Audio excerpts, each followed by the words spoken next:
తెలంగాణలో oil palm తోటలు సాగు చేస్తున్న రైతులకు మరింత తోడ్పాటు లభించనుంది. సిద్దిపేట జిల్లా నర్మెట్టలో 300 కోట్ల వ్యయంతో నిర్మించిన ఆయిల్ పామ్ ఫ్యాక్టరీని ముఖ్యమంత్రి రేవంత్ రెడ్డి ఇవాళ ప్రారంభించనున్నారు. దీంతో పాటు రిఫైనరీ పరిశ్రమకు శంకుస్థాపన చేయనున్నారు.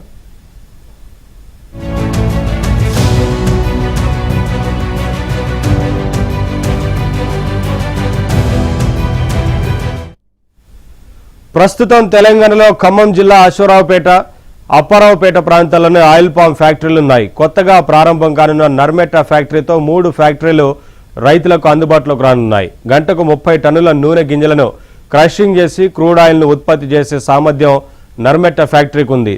నూనె గింజల ఉత్పత్తి పెరిగిన కొద్దీ గంటకు 120 టన్నుల సైతం క్రషింగ్ చేసేలా దీనిని నిర్మించారు.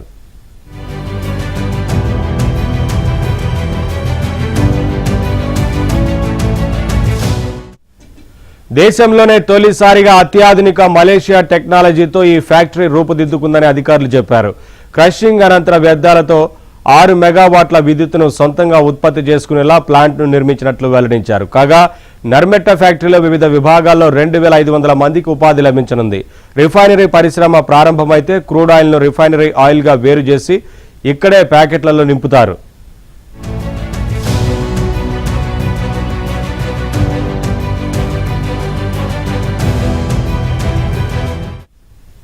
స్వచ్ఛమైన పామాయిల్ నూనెను వినియోగదారులు నేరుగా కొనుక్కునే అవకాశం కల్పించనున్నారు. నర్మెట్ట ఫ్యాక్టరీ నిర్మాణంపై వ్యవసాయ శాఖ మంత్రి తుమ్మల నాగేశ్వరరావు ప్రత్యేక శ్రద్ధ తీసుకున్నారు.